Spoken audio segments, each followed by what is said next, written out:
Om Shruti Smriti Purananam Alayam Karunalayam Namami Bhagavad Padam Lokashankaram Shankaram Shankaracharyam Keshavam Badarayanam Sutra Bhashya Kritau Vande Bhagavantau Punah Punah Ishvaro Gururatmeti Murti Bheda Vibhagine Vyomavadvyaptadehaya Dakshinamurtaye Namaha.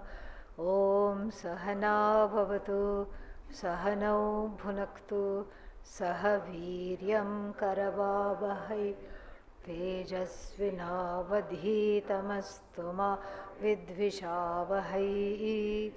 Om Shanti Shanti Shanti. Om Parthaya Pratibodhitam Bhagavata Narayanena Swayam Vyasena Grathitam Puranamunina Madhye Mahabharatam Advaitamritavarshinim Bhagavatim Ashtadashadhyayinim Tvamanusandadhami Bhagavad Gite Bhavadveshinim Yam Brahma Varunendra Rudra Marutaha Stunvanti Divyaistavaihi Vedai Sangapadakramopanisadaihi Gayanti Yam Samagaha Dhyanavasthita Tadgatena Manasa Tiyam Yoginaha Syantanna Vidhusura Suraganaha Devaya Tasmai Namaha Devaya Tasmai Namaha. Om Narayanav Paro Vyaktat Andam Avyakta Sambhavam Andasyantastvime Lokaha Saptadvipa Chamedini.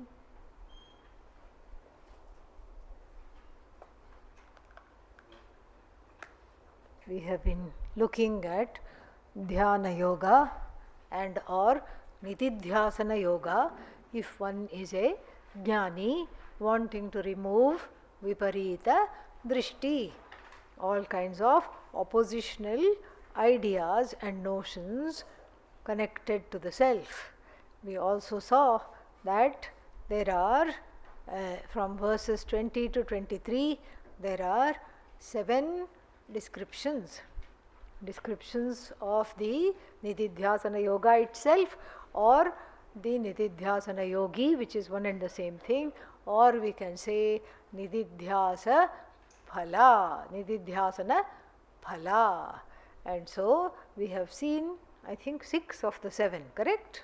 Yes, 6 of the 7, because in 20, 21 and which verse are we on currently? 22. 22, 2 are given. 2 things are given. First is the Atma Darshanam and Tushti. And Atma Darshanam means separating the I from all the accoutrements and having a mind that is conducive to understanding this. That Atma Darshanam is understanding, not really seeing. And then after that we saw what? The third one is the Tushti is expanded into Sukham. What kind of Sukham? Atyantika Sukham. Yes, a Sukham without ending. So basically this Ananta Sukha, the highest form of happiness. And then Jnana abidance was the 4th one. And then in this current verse we have what? The feeling of I have done everything I need to do. What is that called? Kritakrityata or feeling dhanyoham, dhanyaham, nothing more to do. That is also is there.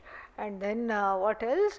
Then 6th one was feeling not connected to sorrow, feeling like one has been, that this knowledge and this practice of seeing myself continuously as Atma, even in the midst of a world which is full of what? Anatma. This yogi, seeing oneself like that, gains immunity to sorrow. After that, we also had a discussion, does Atmajnanam remove sorrow or not? Atmajnanam, the only kind of sorrow we concluded that Atmajnanam can remove is adhyastha dukkha. From what? Adhishthana Atma, I. So the Atmajnana, quote unquote, removes sorrow or pain or difficulty or challenges, everything we have to see from the description of the word dukkham. How does it remove? By seeing that the dukkha here is not belonging to Atma at all. What does the dukkha belong to? You can't even say mind, because mind and the dukkha is just broadcast in the mind. And where is the dukkha? Very difficult to say, because it is not there in sleep. So you cannot say dukkha is the property of the mind. There is vyabhichara there. So then, where is this dukkha? It is, where is this dukkha? The dukkha is adhyastha. Adhyastha means superimposed. Only the superimposed dukkha from the adhishthana Atma, myself, that can be removed. If I take myself to be dukkhi, then Atmajnanam works, because it says Atma is total, it reveals the Atma as free of dukkha. That is why we can say Atmajnanam removes dukkha. And going on to the second paksha, Atmajnanam, what kind of dukkha it cannot remove? It cannot remove so many dukkhas. Like the dukkha, like for example, let's take a completely different example to understand this, what is talked about as guna guni bhava. Like for example, the person is gaining the knowledge. Okay, this is just an example. Along with the knowledge, the person is also keeping on gaining weight. And then not only gaining the knowledge, but what else? Gaining weight. And then saying Atmajnanam is not removing weight, is not making me slim. Because we have to see that we cannot mix the various orders of reality. The body and the weight is one order of reality. And the pakoda and the sweets that one is eating is also what? Same order of reality.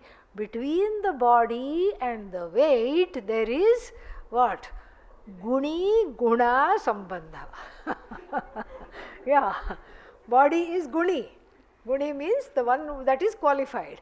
And what is the qualifier? What is the guna? Excess weight is the qualifier. So it is a guna guni sambandha. Guna guni sambandha can exist only between things of belonging to the same order of reality. Is Atma guni? Say no, because that's the correct answer. No, because Atma is neither a guna, is not a quality of the mind or any of the body, and it's not some kind of a, what is that called, some kind of a supra imposition on the body mind. It's not some kind of a phenomenal reality. Atma is not something that is supra imposition on the body mind complex. So therefore, Atma is not a guna belonging to the body-mind sense complex, and neither the Atma is guni, having various gunas. How do we know? Nirguna.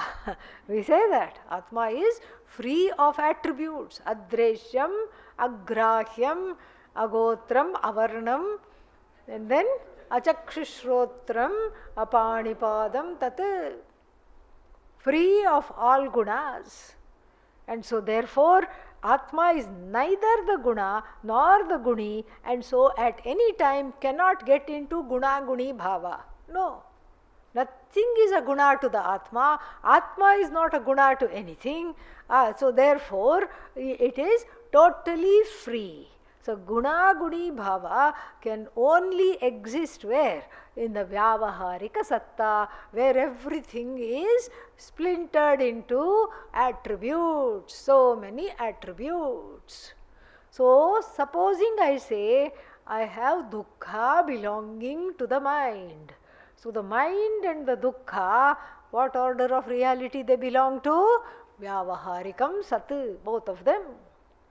And when the mind internalizes the dukkha, because of the ahankara and the mamakara, owns up the dukkha, then that vyavaharika dukkha becomes what?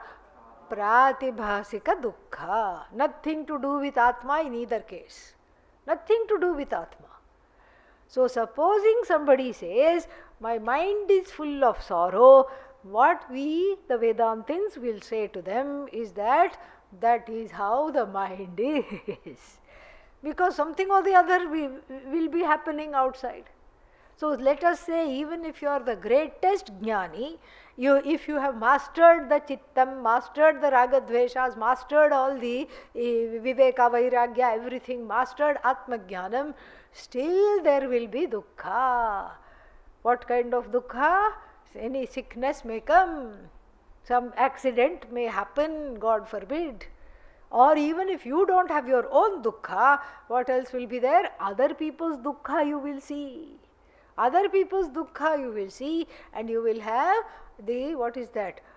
Contact dukkha. Meaning you are, some earthquake happens. 1,000 people died, you read in the news. And then there is a pain. Poor things. Even the jnani will have that kind of an empathy, because the jnani is not aloof and the jnani is not living in a penthouse above the jagat. Okay? The jnani, where is the jnani living? In the jagat, along with all that. And the jagat is what? Dukkhalayam ashashvatam. Bhagavad Gita says that. Dukkhalaya, it is an abode of dukkha, because something or the other will be happening. Ramaraya Kavi, in his, not in the Gita Bhashya, but in another verse, in another work, says that even Bhagavan is not spared from the dukkha of the bhaktas. Yeah, Bhagavan is spared. Why? Because doesn't take the dukkha on as onto as himself, herself. Does not take it on, but feels anukampa. Feels a kind of a, like, oh poor things, look how they are suffering, look how they are praying. And so there is a response from Bhagavan, a response that is evoked by your own punya phala, karma phala, and so therefore imaginatively, poetically we can say what? That Bhagavan also responds to the dukkha of the bhaktas. This is a poetic expression, it is not in reality. So the jnani also may have some anukampa, may have compassion, and may act to help somebody or some people out of that compassion. But the difference between Bhagavan jnani on one side and ajnani is that the ajnani takes that sorrow to be belonging to the I. Nobody says my mind has sorrow. In fact, that would be a expression of Atma Jnanam. Really. Usually what do we say? I have sorrow. I have pain. So sorrow comes, pain comes, difficulties come even for the jnani, as it is talked about in the second chapter, 50th verse onwards, dukkheshu anudvigna manaha. So the description of the jnani is what? The one whose mind is not chanchala, is disturbed in the face of dukkha. Not one but three forms of dukkha, more than two forms of dukkha, multiple forms of dukkha is there. Dukkheshu means any kind of dukkha can come.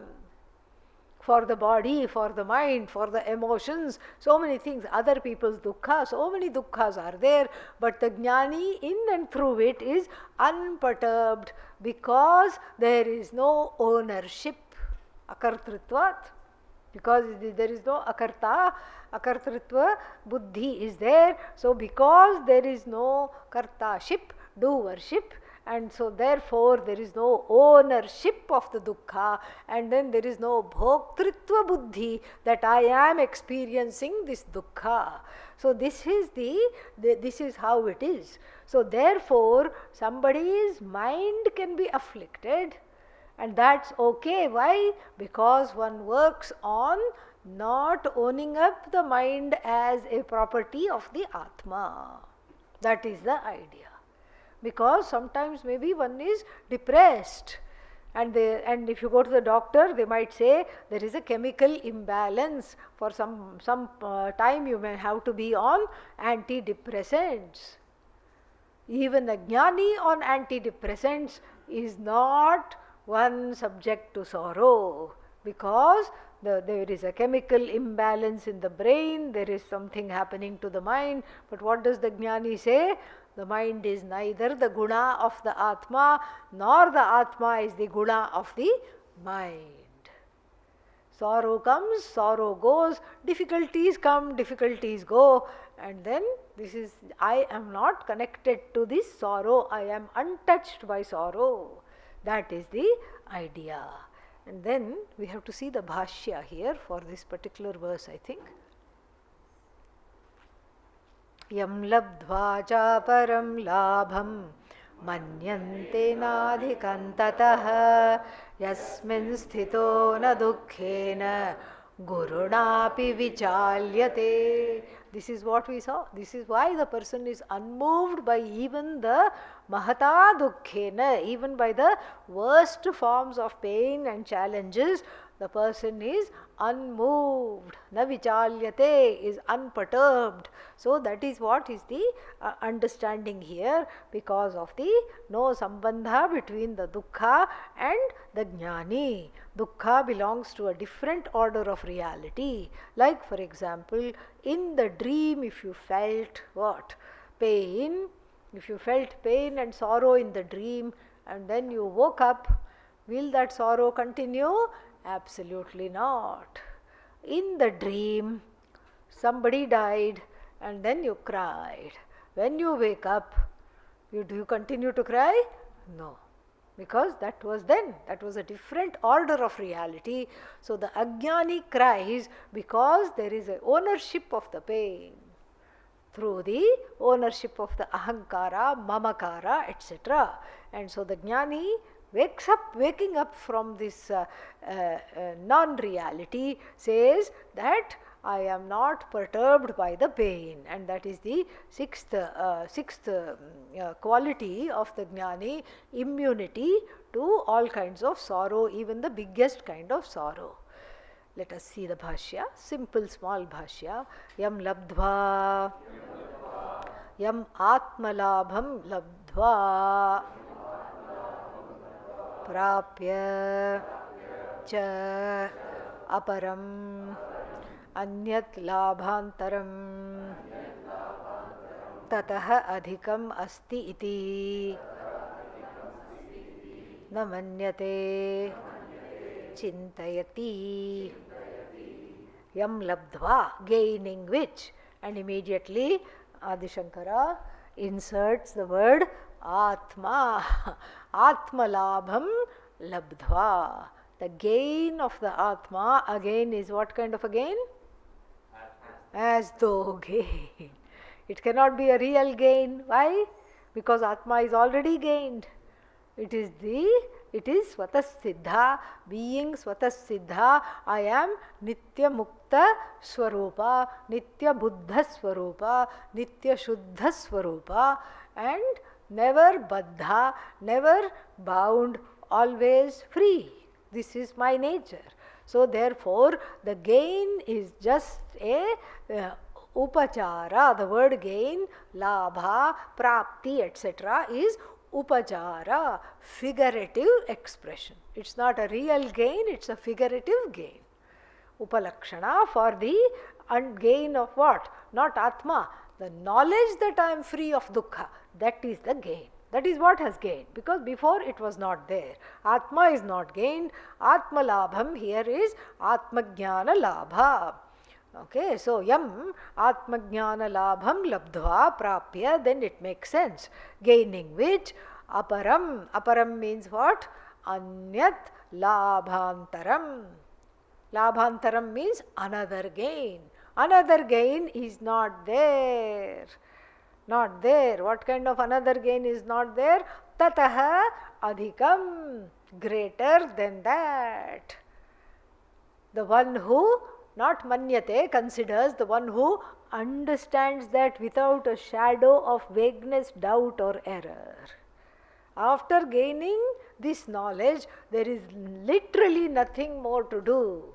Whatever one does is a bonus, whatever one does is spontaneous, whatever one does is out of choice, not out of compulsion.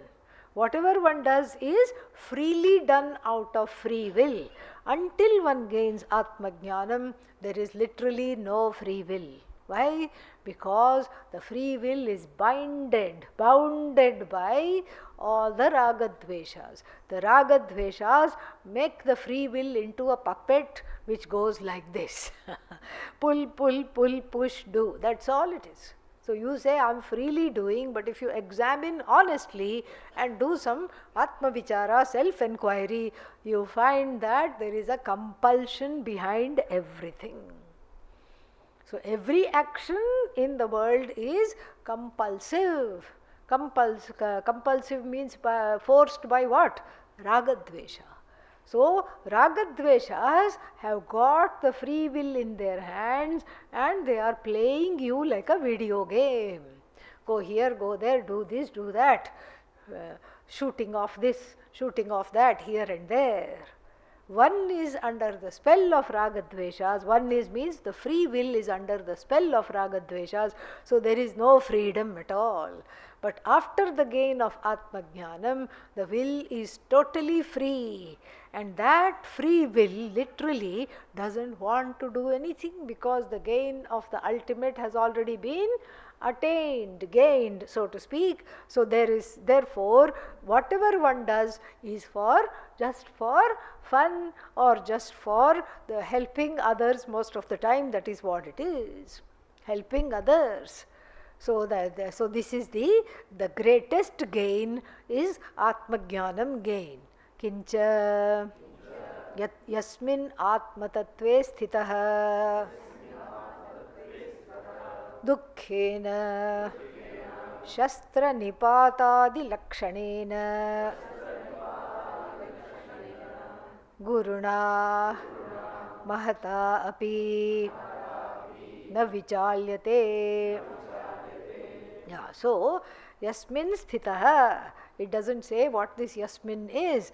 Atma Jnane, Atma Tattve Sthitah. Abiding in which, staying in which, that staying power should come. That is Nididhyasana Phala. Abidance in this Atma should come, and then when that abidance comes, we have the so what Jnani. What is this so what Jnani? Everything becomes so what. A story is told, it's a Buddhist story, but it really applies here also, Zen Buddhist story. This merchant, very rich merchant, but was a jnani and a merchant, and then he had all the ships out. He owned a lot of ships, he had them out at sea, lots of silk, spices, all the wealth he was trading, and then he was told that your ship has capsized, gone under. So first he said, what? So a little bit of anatma comes out in that question. What? Meaning incredulity, non-acceptance. And then after that, what does he say? So what? Don't you see? All your wealth has gone. What? So what? Your wife and children were also on that ship. What? So what? So usually for the ajnanis, one is stuck in the what. Okay, so what never comes. So what means that it's not an expression of non-caringness, it's an expression of asangatvam.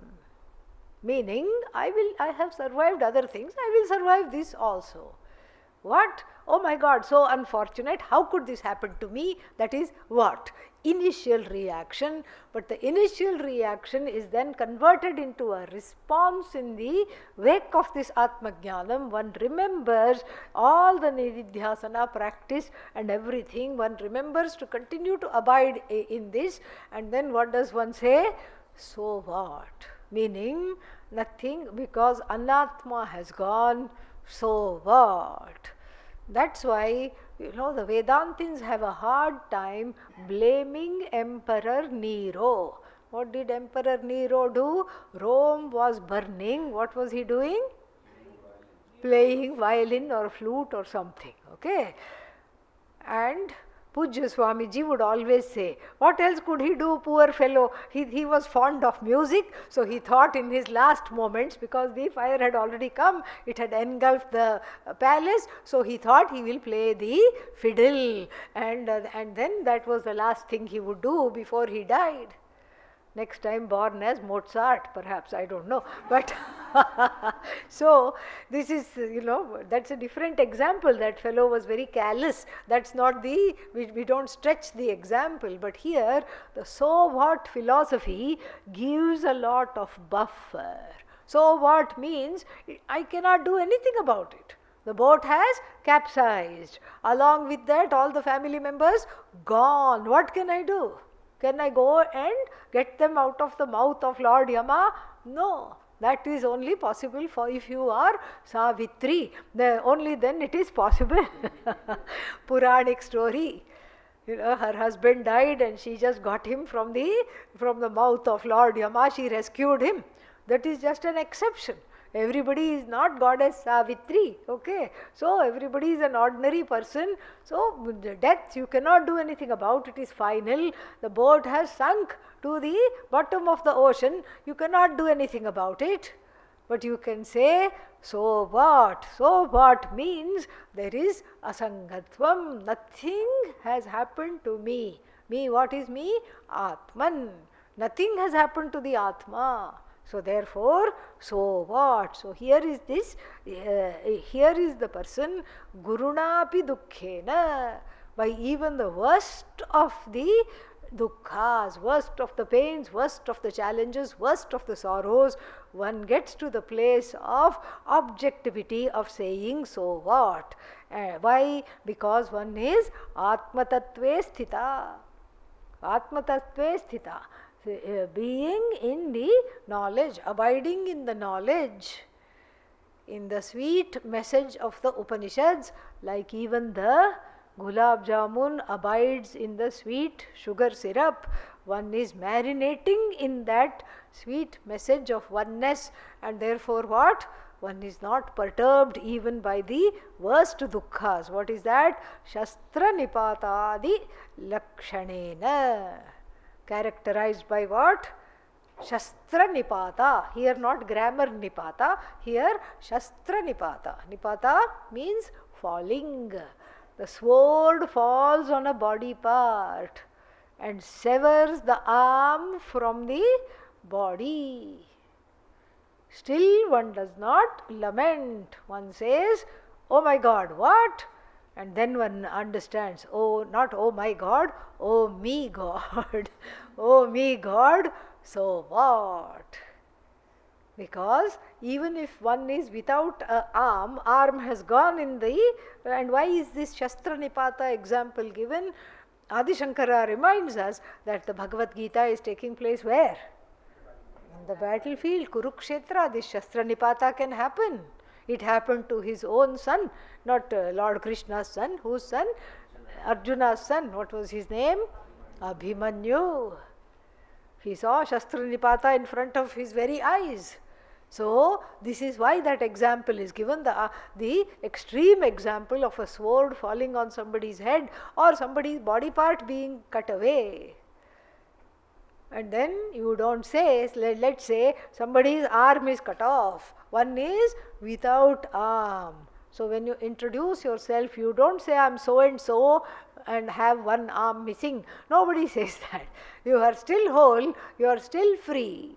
Nobody says I am so and so and I have one leg missing. Nobody says that. If you say that, that means you have a few screws missing. Okay, so that so therefore here the wholeness of the I is the understanding of the wholeness of the I compensates any kind of a loss anywhere. The loss of one's own body parts, the loss of health, the loss of wealth, the loss of loved ones is more than compensated by the abidance in the wholeness and the losslessness of the I, the Atma. Further,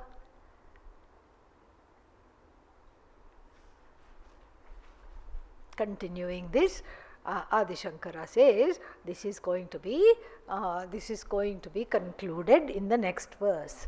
Yatra uparamate इत्यादि आरभ्य यावद्भिः विशेषणैः विशिष्टः आत्मा अवस्था विशेषः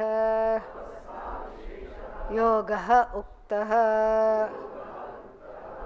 So the Atma avastha, meaning abidance in the Atma. Visheshaha means the special knowledge of abidance in the Atma. Vishesha yoga, the special knowledge of abidance in the Atma. Uktaha. Uktaha means has been taught. How? Yavadbhihi visheshanaihi, with all these various attributes. Meaning when, then. Yavat, tavat, yasmin kale, tasmin kale, like that. So by all the relative pronouns, yatra, uparamate, chittam, all this. So by the relative pronouns, yavadbhihi visheshanaihi, by all the yatra pronouns and all those these words, the ways in which one revels in the self, one abides in the self, this yoga of self-abidance through the dismissal of viparita buddhi, viparita bhavana nivritti, through the dismissal of viparita bhavana has been taught. And then suddenly the next verse begins. So we have to bring in, we have to do the bringing in here. We have to add something like upasamhriyate. Ataha upasamhriyate, we have to add. Now this portion is being concluded.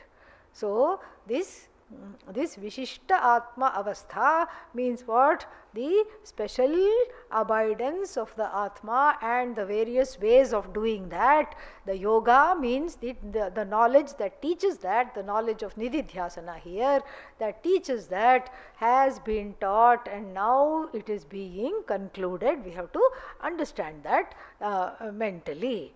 Tam vidyat dukkha samyoga viyogam yoga samgitam sanishchayena yoktavyaha yogo nirvinna chetasa. Very important verse and a beautiful verse, a fitting conclusion to these 4 verses which we have been looking at in great detail. So then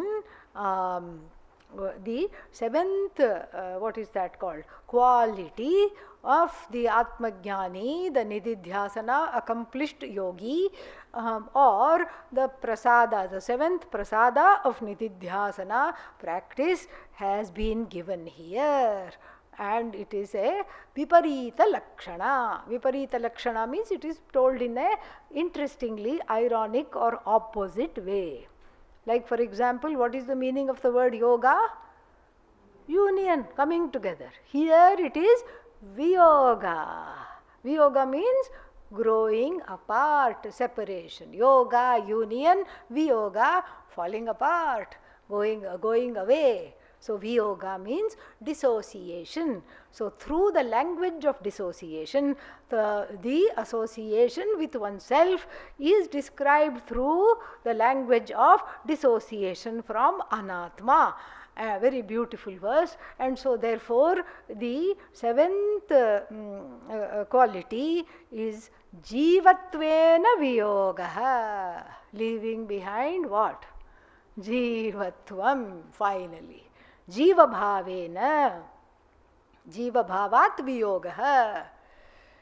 So the viyoga from what? Jiva bhava, so that I can abide in what? Atma bhava or Atma avastha or what? Brahma bhava. So this is the idea. Cast aside the association with anatma, so that you understand that you are naturally what? Atma. So this is a beautiful verse and an important verse, because it completes the definition, the threefold definition of yoga by Lord Krishna. The two definitions, the first two definitions of yoga are given in the second chapter.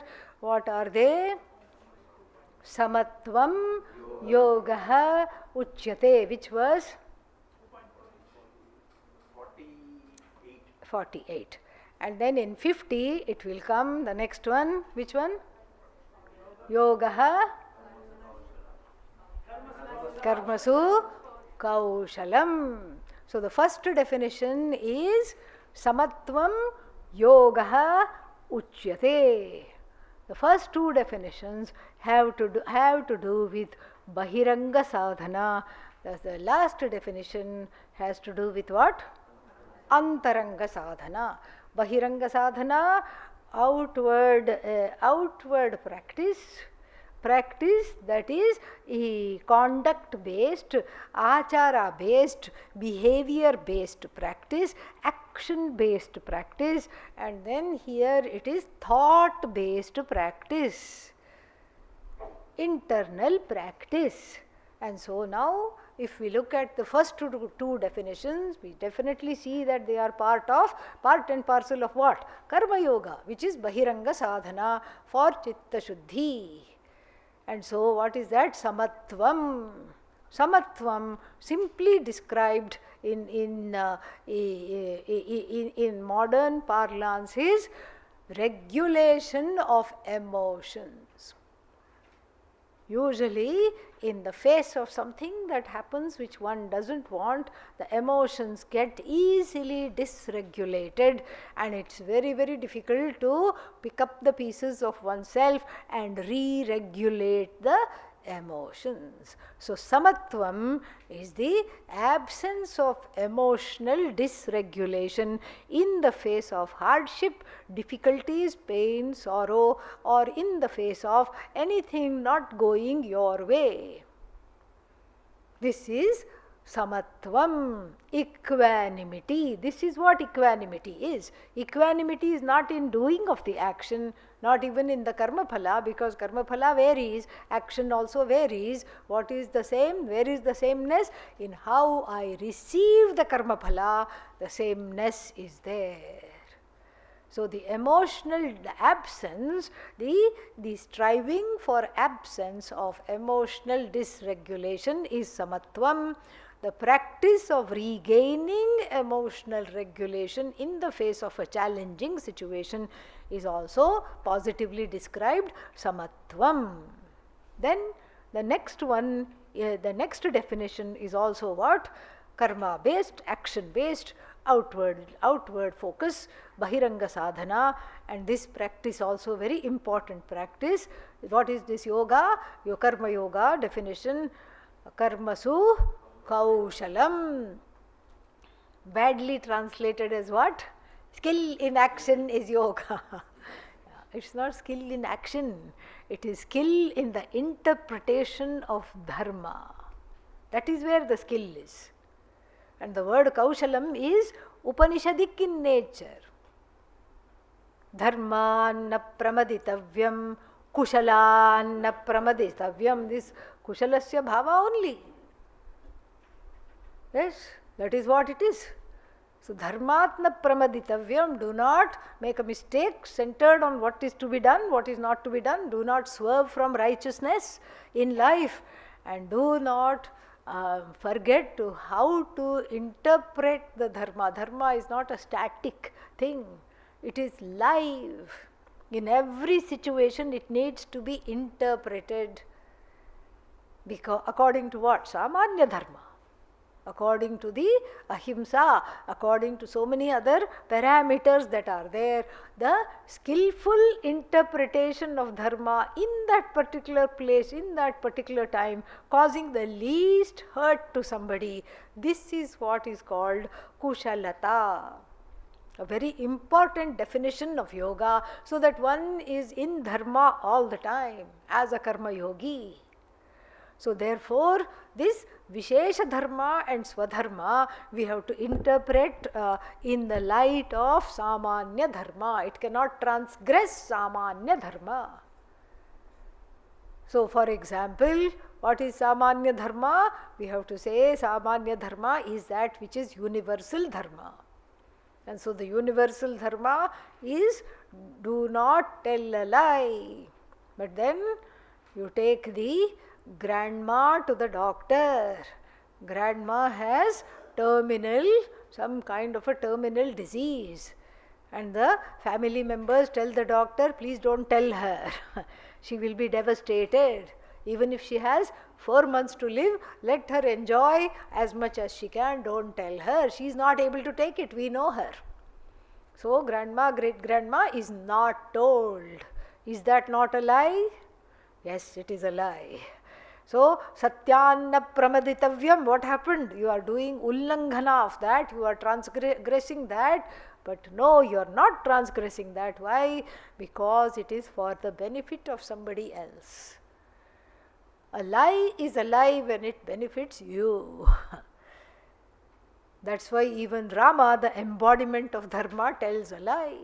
They are going away from Ayodhya, speeding up, speeding up. And the minister is driving him to the edge of the forest. Stop in the name of the king, Dasharatha says. Stop. And Rama says, keep moving, keep moving. Go, go, go, go, go, go, go. Don't stop. And the mantri says, nice for you to say go, go, go, because you have one-way ticket. I have to come back. I have to face the king. I may be decapitated. I am a family man. I cannot afford this. And Rama tells him, tell the king, because of the hoofs of the horses, the noise and the wailing of the people of Ayodhya, everybody crying, crying, screaming, yelling, wailing, you could not hear the king. Clean lie. But the hetu is given after this, because he says, neither my father nor the people of Ayodhya can stand a second goodbye, because go I must. I must go. That is the nyaya. I must go. The words of the mother, even stepmother, have to be kept. So you see how the Samanya Dharma is interpreted in the light of Loka Sangraha. And similarly, the doctor cuts through something. Why? Even though it is himsa, it is for removing a tumor which was harming somebody's body. So like this is where the kushalata is. The kushalata in interpreting dharma at a particular place, at a particular time, for this particular person, for oneself, is kushalata. So these two are karma-based, action-based sadhanas, bahiranga sadhana. And coming, that's why the third definition of yoga, there is a gap. Why? It has to come in the chapter on antaranga sadhana. That is why it is situated in the middle, bang middle of this chapter. It is situated right in the middle, because to show that this is the crux, the culmination of antaranga sadhana. So what is this third definition of yoga? Dukkha samyoga viyogaha yogaha iti Samgitam. Samgitam means uchyate, has been classified as, has been called.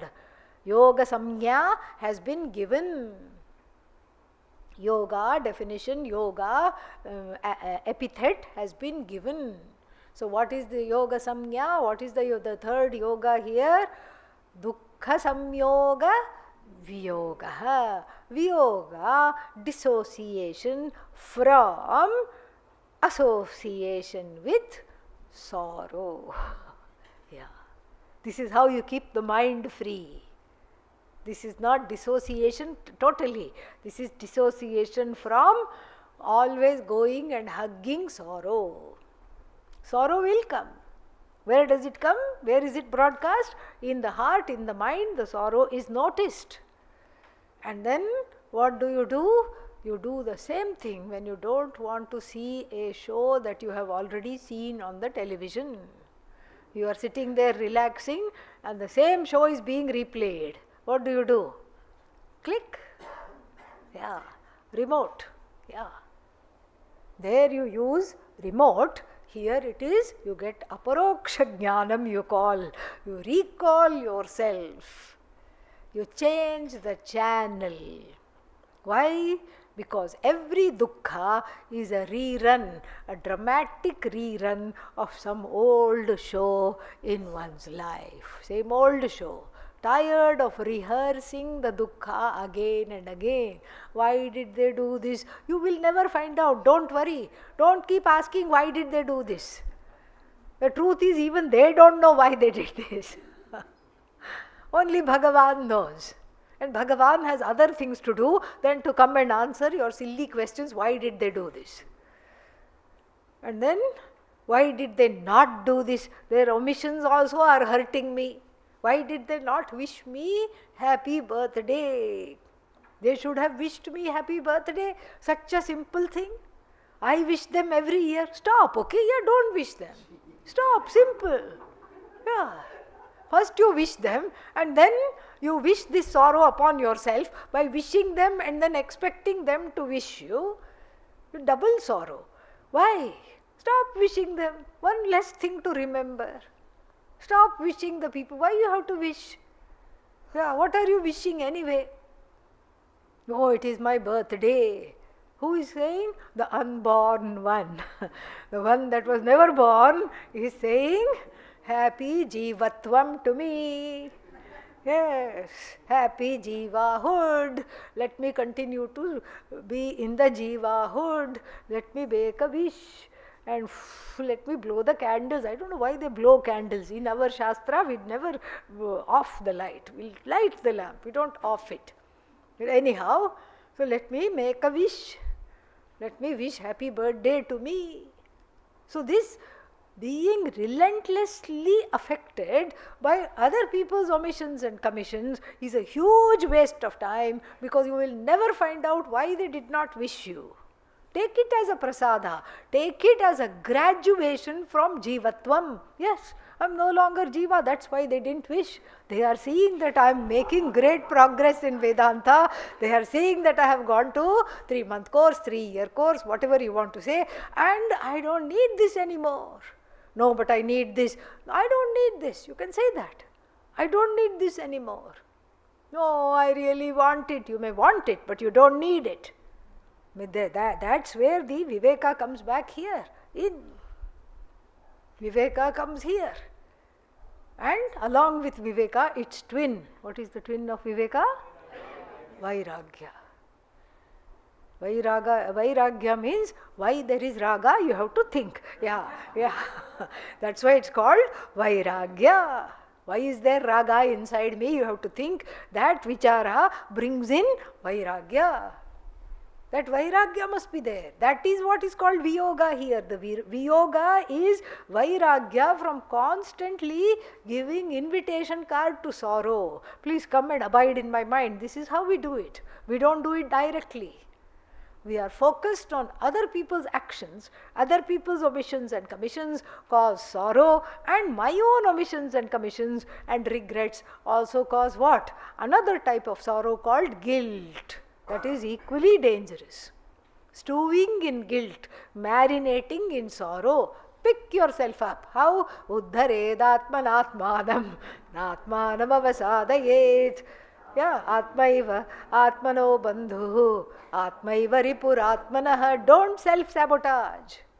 Come out of this. You know how to come out of this. It's just a thought. Change the channel. No, my mind is completely wrapped up in this. I can't change the channel. Change the channel on the level of action, if not thought. Take a walk. Do some gardening. Go outside. Even if it's hot, go outside. Even for 2 minutes, go outside. Just say, oh my God, it's so hot, and come back, and there is a change of channel there. Now, instead of complaining about somebody else, you can complain about heat. At least it's an objective issue. Before, it was a non-issue that you are thinking about and getting upset about.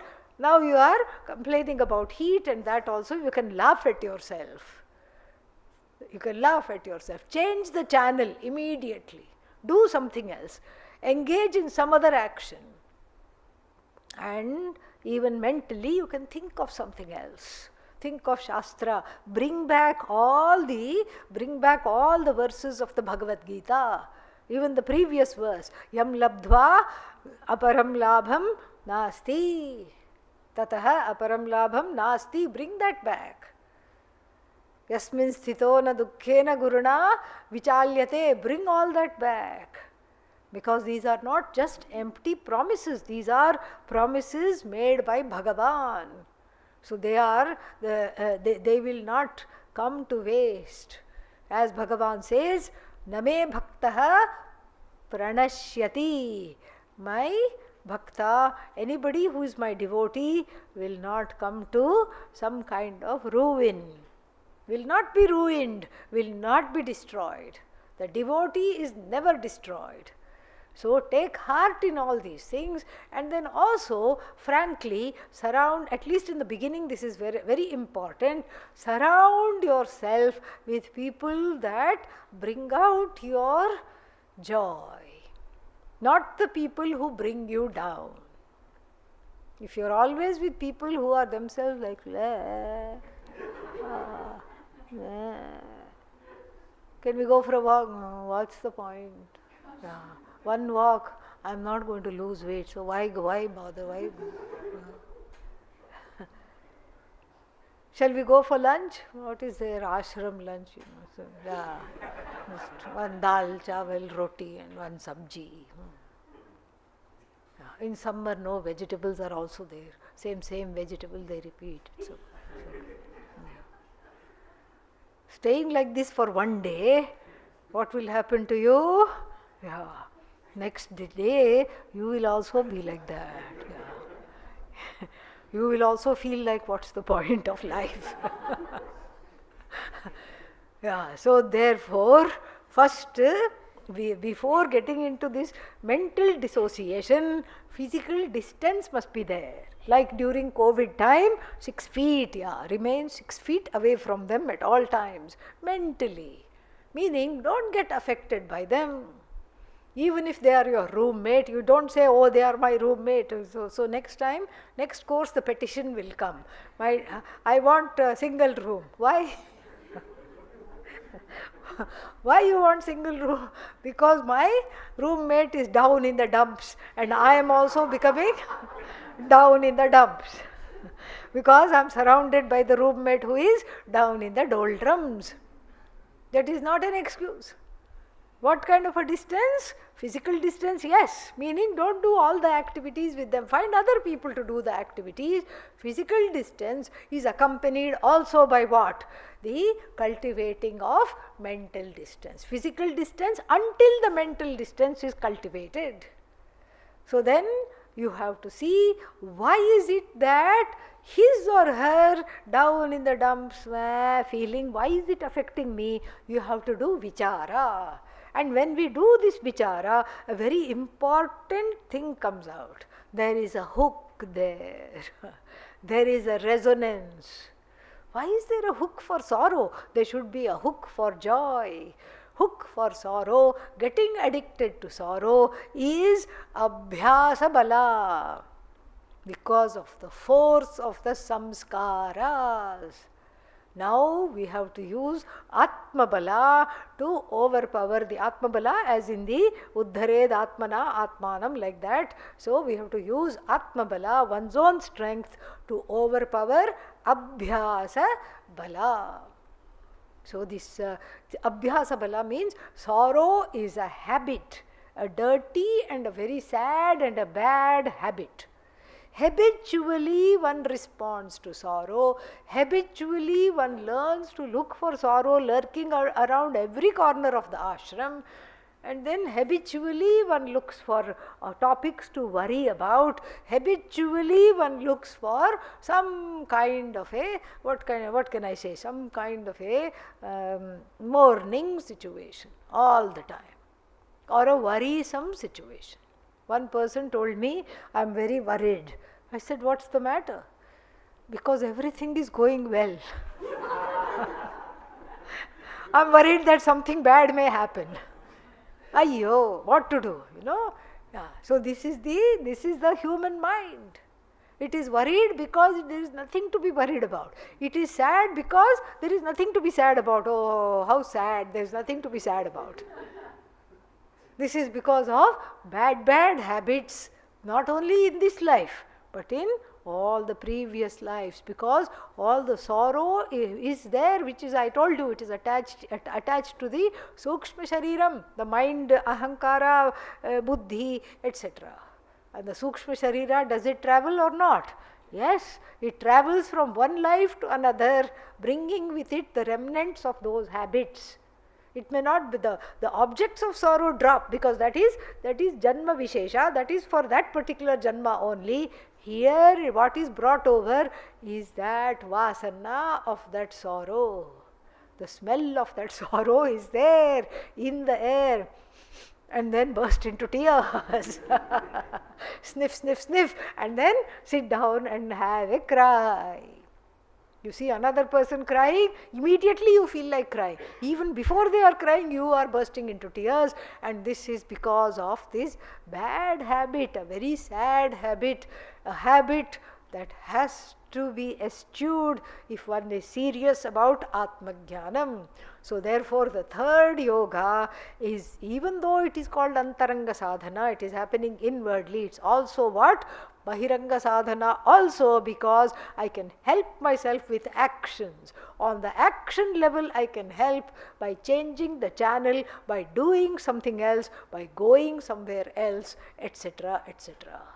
So that's why this is a culmination in more ways than one. It's the culmination of verses 20 to 23 of chapter 6, and it's the culmination of the definition of yoga, which was started where? In chapter 2. For these reasons, it's a beautiful and very important verse happening right in the middle of the 6th chapter. Tam vidyat. May this be known. May one know this. Know what? Dukkha samyoga, the association with sorrow. Viyogaha. So viyogam means viyogaha. Viyogam means the separation. Separation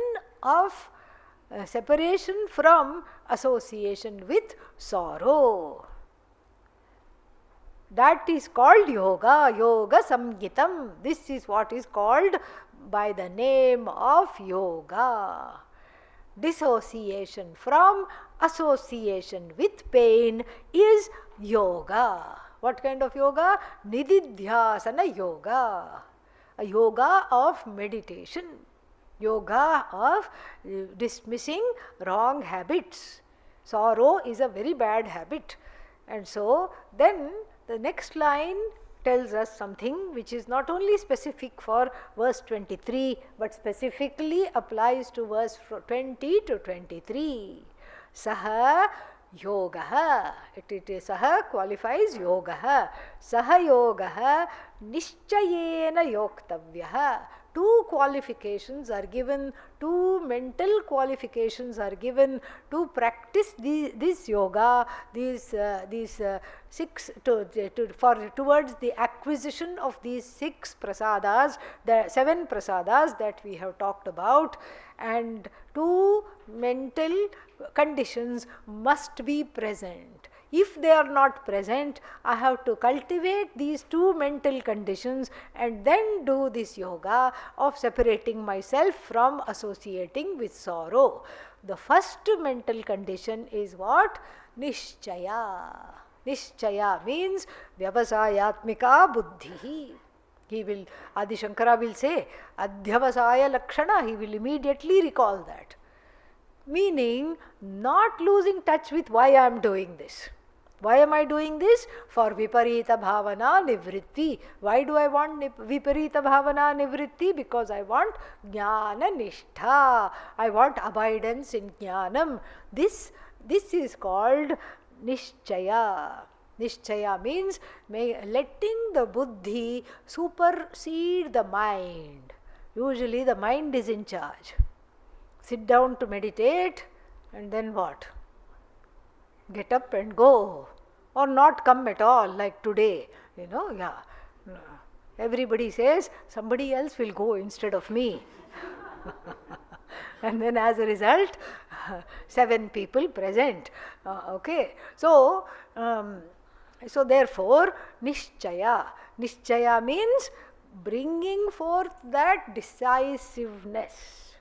The decisiveness must be there, and you can't say, and it is there in all the areas, even in the, Aparavidya also we need nishchaya, otherwise it won't come. Yeah, Rama, Rama, yeah. Yeah, nishchayena yoktavya, there also. One day it will not come, second day also, chances are it will not come. But then, if you keep at it, it will come. Definitely it will come.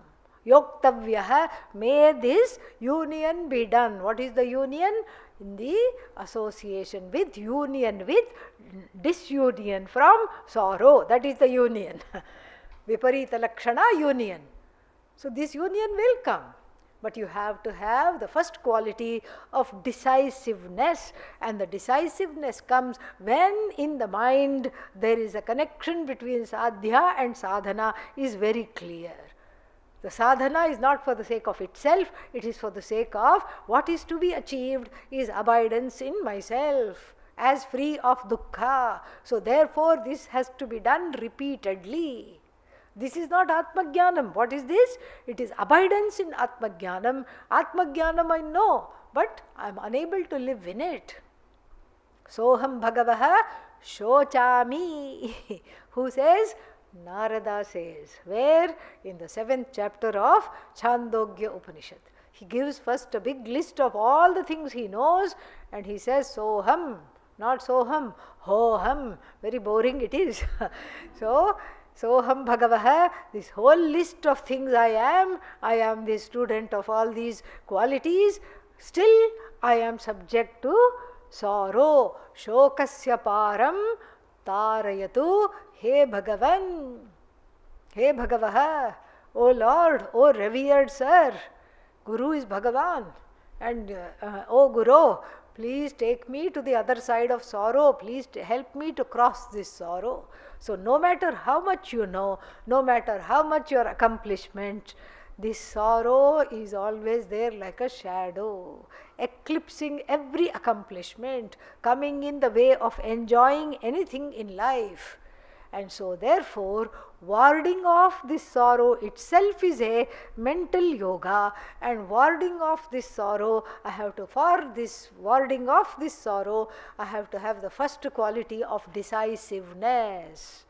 Meaning, I have to have a value for abidance in the knowledge. The sadhya, when it is valued, the sadhana easily is followed. That is the first condition for this yoga. The practice of the yoga of dissociation from association with sorrow specifically, and all the other yogas which were talked about from verses 20 to 23. And then the second quality is anirveda. So, anirvinna chetasa yoktavyam. Anirvinna, passive participle of anirveda. Anirveda means without disenchantment. Nirveda means hopelessness, disenchantment. Anirveda, opposite of that. In the 12th verse we will see. What is that? Parikshya lokan karmachitan nirvedam ayat. Nirvedam ayat means nirved agaya, aya. Yeah, nirveda there is vairagya. But nirveda generally means hopelessness, disenchantment. Isse kya hoga? It's like the person in America, in the Western countries, what happens on the 31st of December and the 1st of January, they make what are called New Year resolutions. Because New Year is coming and I am going to lose 25 kilos. Yes. And then all they will buy into gym membership. And the gym people are waiting just like that. They are waiting for these kinds of people only, and on 31st of December, starting 20th of December, they will say half off, 3/4 off, 60% off, 70% off. You join our gym, we'll give you free headband, and then free water bottle, and then free shoes, free this, free that, free weight usage. You can come this many times, free pass. And then, but there is always a catch. What is the catch? You have to sign up for 12 months or 6 months. Nothing short of 6 months. Then you say, of course I want to lose weight. Not only lose weight, I want to be healthy. I want to have deltoids, biceps, triceps. I want to have like this. Yeah. I want to have washboard abs. You can wash your laundry on it like that. It should be hard. That's what it's called, washboard abs. It's like a washboard. Yes. You can do your laundry on your stomach. Okay. And with this sahasa, enthusiasm, the person buys into 12-month membership, 6-month membership. Then goes for 1 week. And then what?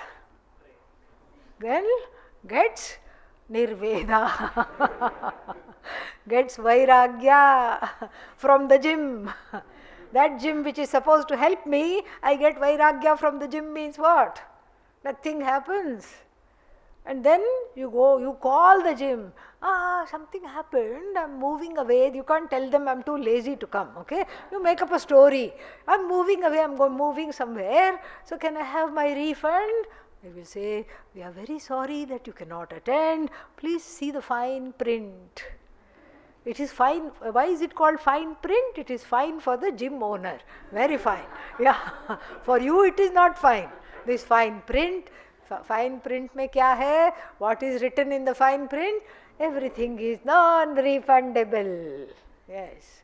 So half your salary of January you gave to the 6-month sign up, 12-month sign up, and then gone. This is what is called nirvinna chetaha.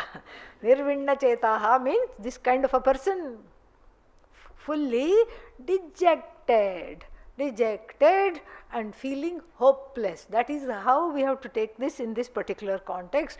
Nirveda is feeling hopeless.